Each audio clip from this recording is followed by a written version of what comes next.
नमस्कार, मैं यशस्विनी और आप देख रहे हैं बीटीवी। बिहार विधानसभा चुनाव है और इसी क्रम में हम अपने सवालों का जवाब जानने पहुंच चुके हैं आरजेडी के राष्ट्रीय उपाध्यक्ष शिवानंद तिवारी के पास। सर, आपका बहुत बहुत स्वागत है हमारे चैनल में। बहुत बहुत धन्यवाद। Thank you sir. हमारा सर आपसे ये सवाल ये है कि तेजस्वी जी ने 10 लाख रोजगार का वादा किया है और लोग कह रहे हैं कि ये कहीं से भी प्रैक्टिकल नहीं है। इस मुद्दे पर आप जनता को कैसे कन्विंस करेंगे?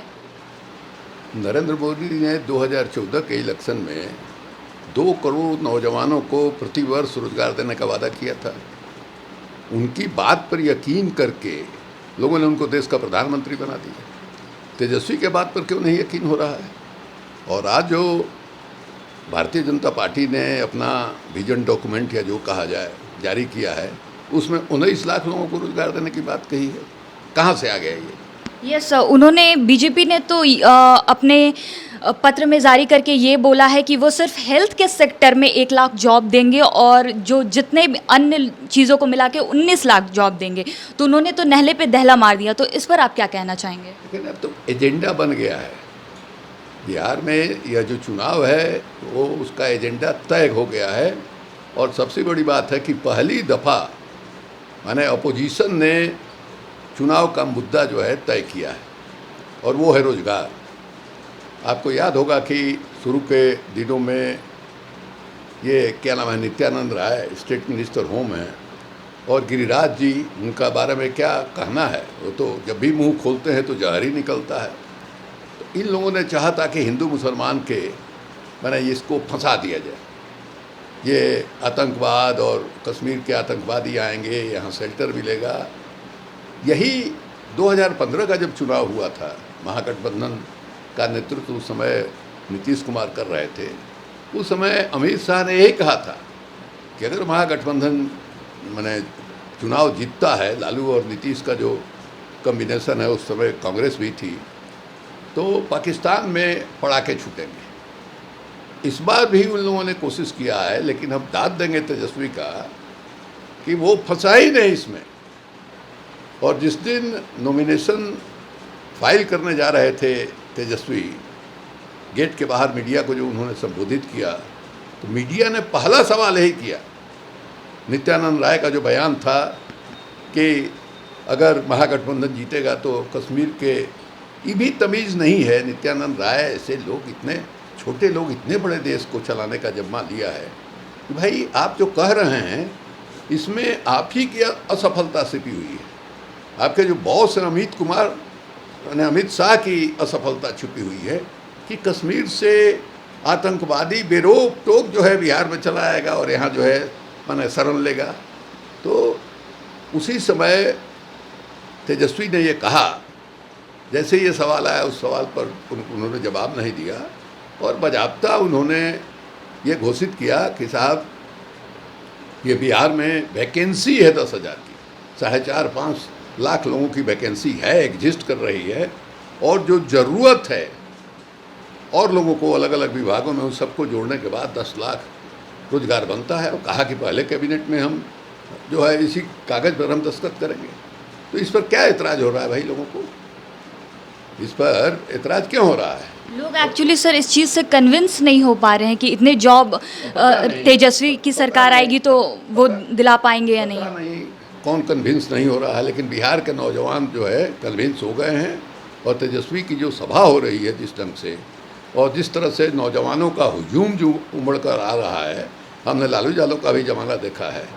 यानी ऐसी भीड़ जो है नरेंद्र मोदी के भी सभा में नहीं होती थी। आज हमारे ही इलाके में, हमारे विधानसभा क्षेत्र में जो है तेजस्वी का कार्यक्रम हुआ था। न भूतो न भविष्यति, इस तरह का कार्यक्रम किसी ने देखा ही नहीं था। तो ये वो क्या कह रहे हैं, उससे क्या मतलब है हमको?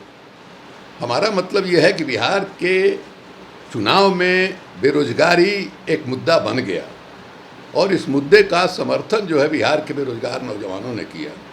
इसके अलावा आप देखिएगा, ये जो गुस्सा है, रोष है नीतीश कुमार के प्रति, उसकी वजह क्या है? एक तो उसकी बड़ी वजह यह है कि ये क्या नाम है, जो इनके प्रशासन में इतना भ्रष्टाचार है इतना भ्रष्टाचार है।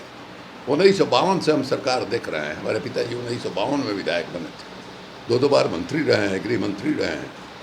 उस समय से देख रहे हैं, कर्पूरी ठाकुर का देख रहे हैं, लालू यादव का भी देख रहे हैं।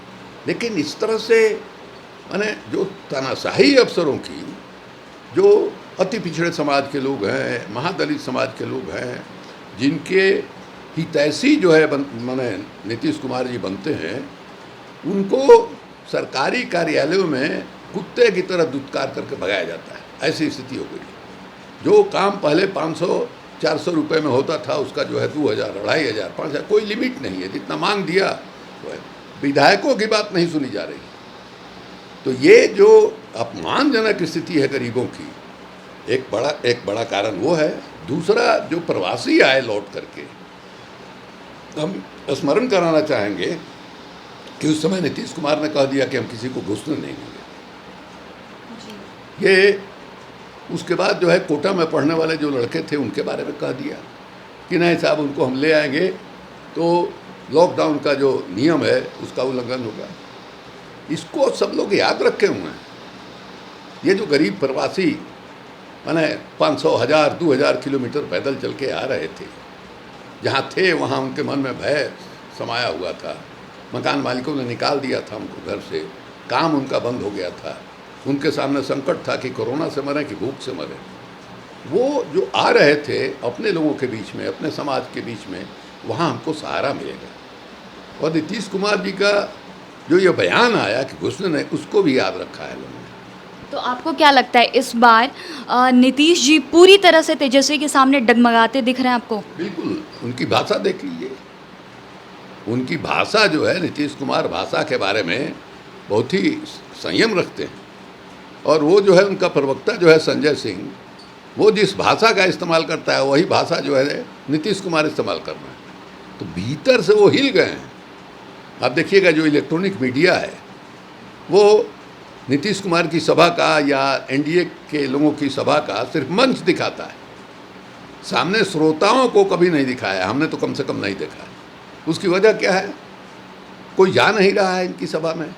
इतने अविश्वसनीय हो गए हैं। इतना लंबा चौड़ा वादा और धरातल पर कुछ नहीं। यहाँ इतनी गैर बराबरी बिहार में बढ़ी है कि उसकी कल्पना नहीं की जा सकती। ये जो निर्माण का काम हुआ, ये कहते हैं कि औसत बिहारियों की आमदनी जो है बढ़ी है। औसत का क्या माने? एक कहावत हम लोग सुने थे कि एक पंडित जी थे, नदी पार करना था तो लाठी लेकर के एक आदमी, उनका बड़ा हिसाबी था, वो गया, जोड़ जाड़ के आया कि इतना जो है यहाँ डेप्थ है, इतनी गहराई वहाँ है। एवरेज जो है वो ऐसा है कि हम लोग जो है आराम से निकल जाएंगे। और पंडित जी इसी चक्कर में, औसत के चक्कर में डूब गए। तो आप देखिएगा कि बिहार में जो गवर्नर का तनख्वाह है, गवर्नर को जो सुविधाएं मिलती हैं, विधायकों को मिलती हैं, मंत्रियों को मिलती हैं, जजों को मिलती हैं, ये जो 10% ऊपर की आबादी है, अगर इसको निकाल दिया जाए तो हमारे यहाँ की जो माने आमदनी है वो माने धराशायी हो जाएगी, ज़मीन पर चली जाएगी। सर, आप इस बार बिहार विधानसभा चुनाव से पहले काफ़ी ज़्यादा एक्टिव दिख रहे हैं, इसकी कोई खास वजह? इस बार आप चुनाव से पहले कुछ ज़्यादा एक्टिव दिख रहे हैं, तो इस बार आप तो इस चीज़ की कोई खास वजह? कोई खास वजह एक्टिव कहाँ, हम तो बराबर एक्टिव रहते हैं। इसका मतलब है कि माने सोशल साइट आप देखती नहीं हैं। हम जो है फेसबुक पर एक्टिव रहते हैं। सर देखते हैं, इसीलिए तो पूछ रहे हैं कि सर इस बार आप कुछ ज़्यादा सक्रिय दिख रहे हैं। कहीं से कहीं हम बैठ ही नहीं सकते हैं चुपचाप। हमारा स्वभाव है, हम 50-55 बरस से राजनीति कर रहे हैं। तो सर सवाल थोड़ा अगर मगर का है, बट अगर आपकी सरकार बनती है तो उसमें आपकी क्या मतलब भूमिका होगी? हमारी कोई भूमिका नहीं होगी। हमारी भूमिका क्या होगी? चुनाव में भी हमारी क्या भूमिका है? यही कि आपसे हम बात कर रहे हैं, इसके अलावा मेरी क्या भूमिका है? अभी तक हम कहीं गए नहीं हैं। हमारा बेटा चुनाव लड़ रहा है, उसके भी चुनाव अभियान में हम नहीं गए हैं। पहली दफ़ा चुनाव लड़ा था तो भी हम नहीं गए थे। और हमने कभी लालू यादव के यहाँ उसके लिए पैरवी नहीं की। हम नीतीश कुमार के साथ थे, तभी वो लालू यादव के साथ था। तो नीतीश कुमार के साथ जो हमारा संबंध रहा है, हमको अफसोस होता है। हम लालू से ज़्यादा समझदार, पढ़ा लिखा आदमी नीतीश को मानते थे। लेकिन इसमें आदमियत है ही नहीं। आप देख लीजिए, जो 3-4 चेहरे उनके अगल बगल दिखाई देते हैं, ये संघर्ष के चेहरे नहीं हैं। तो आप बोलना चाहते हैं कि नीतीश कुमार में ह्यूमैनिटी नहीं है? हाँ बिल्कुल, वो आदमियत है ही नहीं उसमें। लालू यादव में आदमियत है। हम आपको किस्सा बतावें कि जो चारा घोटाला हुआ था उसके एक पिटिशनर हम भी थे। लालू यादव जेल गए और जेल से आने के बाद अगली ही दिन सुबह में टेलीफोन हमको किया, बाबा प्रणाम। अब ये कोई कल्पना नहीं कर सकता है। हमको जैसे किसी ने कहा कि आप फलाने नंबर से बोल रहे हैं, हमने कहा कि हाँ, तो लीजिए बात कीजिए। तो हम जब तक उनसे पूछें, मेरे दिमाग में स्प्लिट ऑफ सेकंड्स में आया कि कहीं लालू यादव मत हो। फिर हमको लगा कि लालू यादव हमको क्यों फ़ोन करेंगे, और तब तक लालू यादव की आवाज़ सुनाई दी, बाबा प्रणाम। ये आप नीतीश से, मैंने उस नीतीश का उससे लाभ मिला। जो चारा घोटाला हुआ था, नीतीश डर के मारे दस्तखत नहीं किए थे, उससे नीतीश को सबसे ज़्यादा लाभ मिला। और क्या किया भाई, हमको राज्यसभा अपने बुला के ले गए। हम ऐसा नहीं है कि नीतीश के दरवाजे पर गए, ये दर्जनों लोग गवाह हैं इस बात के कि चिड़िया खाना के गेट से हमको पकड़ के ले गया। ललन सिंह थे, पीके साई थे, तमाम लोग थे, सबके सामने बात है। हमने कभी मुंह नहीं खोला कि भाई हमको राज्यसभा दो, अपने से दिया। वो इसलिए दिया कि अपोजिशन में रह के उसको हम ज़्यादा परेशानी का माने कारण बन सकते हैं। हम जो है अपने पीढ़ी में सबसे ज़्यादा लड़ाकू आदमी हम ही माने जाते हैं। तो उनको प्रेस के लोगों ने भी कहा कि नहीं, बाबा को किसी तरह से मिला लीजिए, नहीं तो आपके लिए मुसीबत होगी। मिलाया। और उसके बाद 2013 में राजगीर में जब शिविर हुआ, उस शिविर में हमने चेतावनी दी थी, ये जो नरेंद्र मोदी है इसको साधारण मत समझो। वो 2010 के बाद ही बोलने लगे थे नरेंद्र मोदी के खिलाफ नीतीश कुमार। ये आदमी चाय बेचने वाला प्रधानमंत्री के कुर्सी का सशक्त दावेदार है, इसमें कुछ मेटल है और हम मजबूत आदमी है, इसलिए हम डरते हैं कि इसके माने रग रग में आरएसएस की विचारधारा बैठी हुई है। और आरएसएस की विचारधारा ऐसी है जो दो देश को जोड़ के नहीं रख सकती है, देश को तोड़ेगी, और दिखाई दे रहा है। इस बार 2019 के मुकाबले बहुत सारी पार्टियां हैं जो महागठबंधन में नहीं हैं, तो आपको क्या लगता है कि अगर वो होते तो आपकी राह कितनी आसान होती? कोई नहीं, कुछ नहीं आसान होती। ये औकात से बाहर जो है, तब तो हम चुनाव ही नहीं लड़ते, सब जो है इन्हीं लोगों को मार सकते। हम आरएलएसपी कोई भी चुनावी पार्टियां आपके साथ नहीं है? कौन चुनावी पार्टी है? आरएलएसपी, वीआईपी, हम। ये सब का महत्व है क्या? तो रिजल्ट आएगा तो पता चल जाएगा कि ये लोग क्या हैं। आपके नज़र में इनका कोई महत्व नहीं है? मतलब नहीं है, बहुत कटुआ, जहाँ तहाँ थोड़ा बहुत इधर उधर करेंगे, इसके अलावा कुछ है नहीं इनके पास। आपको क्या लगता है कि अगर आपकी सरकार बनती है तो शराबबंदी रहेगी या हटेगी? उसके बारे में तो तेजस्वी ने कहा है कि हम शराबबंदी के पक्ष में हैं, लेकिन हम आप नीतीश सरकार से सहमत हैं इस चीज़ पर? नीतीश सरकार से सहमत कहाँ होने, कहाँ शराब बंद हुआ है? जैसे हवा है, गंध है, नज़र के सामने नहीं है, लेकिन सब लोग जो है सांस लेते हैं, गंध महसूस करते हैं, उसी तरह से शराब जो है दिखाई नहीं देती है, लेकिन अंदर खाने तो शराब की नदी बह रही है। एक समानांतर गिरोह जो है पैदा हुआ है। और इधर आप देखिएगा कि कई इलाके ऐसे हैं जहाँ पुलिस वालों पर गाड़ी चढ़ा दे रहे हैं शराब माफिया, जहाँ माने गोली चला दे रहे हैं, ऐसी स्थिति हो गई है। तो भले ही जो है वो जिद में अपना 5,000 साढ़े 5,000 करोड़ माने का रेवेन्यू जो है लॉस हुआ।